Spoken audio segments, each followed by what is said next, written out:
জীবনে কি কখনো এমন কোনো চ্যালেঞ্জের সামনে পড়তে হয়েছে যা দেখে মনে হয়েছে এটা পার করা অসম্ভব? চলুন আজকে আমরা ঠিক এমনই এক পুরনো কিন্তু ভীষণ শক্তিশালী গল্প নিয়ে কথা বলবো। একটা গল্প যা আমাদের দেখায় কিভাবে অসম্ভবকেও সম্ভব করে তোলা যায়। আচ্ছা, কখনো কি এমন অনুভূতি হয়েছে যে ভীষণ একা লাগছে বা নিজেকে খুব দুর্বল মনে হচ্ছে? এই প্রশ্নটা কিন্তু আমাদের সবার ভেতরের একটা খুব পরিচিত অনুভূতির কথাই বলে। সেই সময়টার কথা যখন আমরা নিজেদেরকে একদম ছোট আর অসহায় ভাবতে শুরু করি। তো চলুন সরাসরি সেই ক্লাসিক গল্পটার ভেতরেই ঢুকে পড়া যাক। গল্পটা দাউদ আর গলিয়াথের, আর এটা কিন্তু ইতিহাসের সবচেয়ে বড় আন্ডারডগ ফাইটের একটা সেরা উদাহরণ। একবার ভাবুন, একদিকে কে? দাউদ, একজন সাধারণ রাখাল বালক যার না আছে টাকা পয়সা, না আছে কোনো ক্ষমতা। আর তার উল্টো দিকে বিশাল দেহী গলিয়াত, লোহার বর্ম পরা এক ভয়ঙ্কর যোদ্ধা যাকে দেখে একটা আস্ত সেনাবাহিনী পর্যন্ত ভয়ে কাঁপত। মানে দেখেই বোঝা যাচ্ছে এই লড়াইয়ে দাউদের জেতার তো কোনো চান্সই নেই। আসলে গলিয়াথের ব্যাপারে সবার মুখে একটাই কথা ঘুরত, ওকে হারানো সম্ভব না।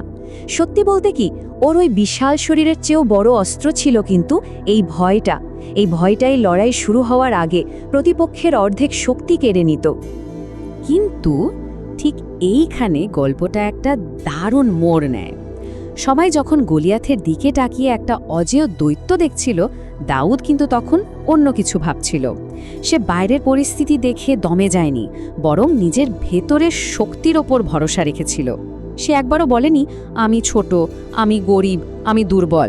তাহলে কোত্থেকে আসছিল দাউদের এত সাহস? কোনো মাসল পাওয়ার থেকে না, আসছিল তার গভীর বিশ্বাস থেকে। সে জানত সে একা লড়ছে না, আর এই বিশ্বাসটাই ছিল তার সবচেয়ে বড় অস্ত্র। তো এই পুরনো গল্পটা থেকে এবার একটু আমাদের নিজেদের জীবনে ফেরা যাক, তাই না? কারণ দাউদ আর গলিয়াতের এই কাহিনীটা কিন্তু শুধু একটা ইতিহাস নয়, এটা আমাদের সবার জীবনের জন্যই একটা অসাধারণ রূপক। তাহলে আজকের দিনে আমাদের গলিয়াতগুলো কি? সোজা কথায় এগুলো হলো আমাদের জীবনের সেই সব বড় বড় বাধা যেগুলোকে দেখে মনে হয় এগুলো পার করা যাবে না। ওই চ্যালেঞ্জগুলো যা আমাদের নিজেদেরকে খুব ছোট আর অসহায় বানিয়ে দেয়। এই উৎসটিতে খুব সুন্দর কিছু উদাহরণ দেওয়া হয়েছে, যেমন জীবনের গলিয়াত হতে পারে আর্থিক সংকট, বা হতে পারে মনের গভীরে পুষে রাখা কোনো ভয়, কিংবা ধরুন সমাজের সেই সব নেতিবাচক কথা যখন মানুষ বলে তোমাকে দিয়ে কিচ্ছু হবে না। একটু ভাবলেই দেখা যাবে আমাদের সবার জীবনেই এমন কোনো না কোনো গলিয়াত আছে। এমনকি সম্পর্কের ক্ষেত্রেও একটা খুব বাস্তব গলিয়াতের কথা বলা হয়েছে এখানে, যেমন আর্থিক অবস্থার কারণে ভালোবাসার মানুষটিকে বিয়ে করতে না পারার ভয়। এটাও কিন্তু আজকের দিনের একটা বিরাট বড় গলিয়াত। আর এই সংক্ষিপ্ত গলিয়াতকে হারানোর জন্য কিছু দারুণ স্টেপের কথাও বলা হয়েছে। দেখুন, ভালোবাসা মানেই কিন্তু হুট করে কোনো সিদ্ধান্ত নেওয়া নয়। আসল ব্যাপারটা হলো নিজেকে তৈরি করা, নিজের পায়ে দাঁড়ানো আর সঠিক সময়ের জন্য অপেক্ষা করা। কারণ দায়িত্ব নেওয়ার ক্ষমতা যখন আসে, তখনই কিন্তু একটা সম্পর্ক পূর্ণতা পায়। আচ্ছা, তাহলে এখন প্রশ্ন হলো সমাধানটা কি?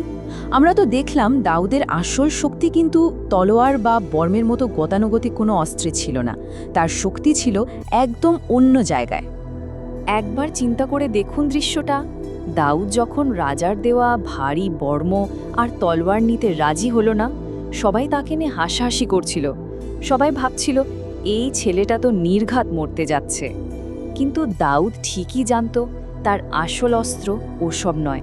তাহলে দাউদের সেই সিক্রেট ওয়েপেনগুলো কি ছিল? কোনো ধারালো তলোয়ার কিন্তু নয়। তার অস্ত্র ছিল তিনটা জিনিস।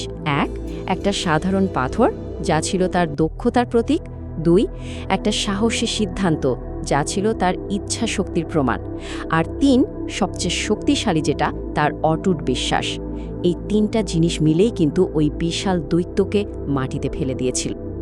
আর সত্যি বলতে এটাই কিন্তু এই পুরো আলোচনার মূল কথা। পরিস্থিতি যতই কঠিন হোক না কেন, সেটা কিন্তু কারো স্বপ্নকে আটকে রাখতে পারে না।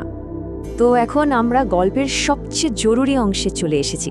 প্রশ্নটা হলো, আমরা কিভাবে দাউদের মতো করে জিততে পারি? চলুন দেখি এই পুরনো জ্ঞানটাকে কিভাবে নিজেদের জীবনে কাজে লাগানো যায়। আর এটাকে শুধু একটা গল্প ভাবলে কিন্তু ভুল হবে। আমাদের চারপাশেই কিন্তু এমন অনেক আধুনিক দাউদ আছেন। এই সোর্সটা আমাদের মনে করিয়ে দেয় যে আজকের দিনের অনেক সফল মানুষ একসময় হয়তো চায়ের দোকানে কাজ করতেন বা দিনমজুর ছিলেন কিংবা বেকার ছিলেন। তাহলে তাদের সফল হওয়ার পেছনের রহস্যটা কী ছিল? একটাই, তারা নিজেদের ছোট ভাবাটা বন্ধ করে দিয়েছিলেন। তাহলে সামনে এগিয়ে যাওয়ার পথটা কি? এখানে 3টা সহজ কিন্তু খুব শক্তিশালী স্টেপের কথা বলা হয়েছে। প্রথমত, কঠোর পরিশ্রম, কারণ চেষ্টা ছাড়া কিচ্ছু হয় না। দ্বিতীয়ত, ধৈর্য, কারণ সাফল্য একদিনে আসে না। আর সব শেষে ঈশ্বরের কাছে সাহায্য চাওয়া। একটা কথা মনে রাখতে হবে, দাউদ কিন্তু একা লড়েনি, তার চেষ্টার সাথে মিশেছিল সৃষ্টিকর্তার উপর তার গভীর বিশ্বাস। আর এই আলোচনার একদম শেষ কথাটা সম্ভবত সবচেয়ে বেশি শক্তিশালী। এটা আমাদের মনে করিয়ে দেয় যে আমরা আসলে গলিয়াত নই, আমরাই দাউদ। হয়তো শুধু এখনও নিজের ভেতরের সেই বিশ্বাস আর সাহসটাকে ঠিকঠাকভাবে ব্যবহার করা হয়ে ওঠেনি।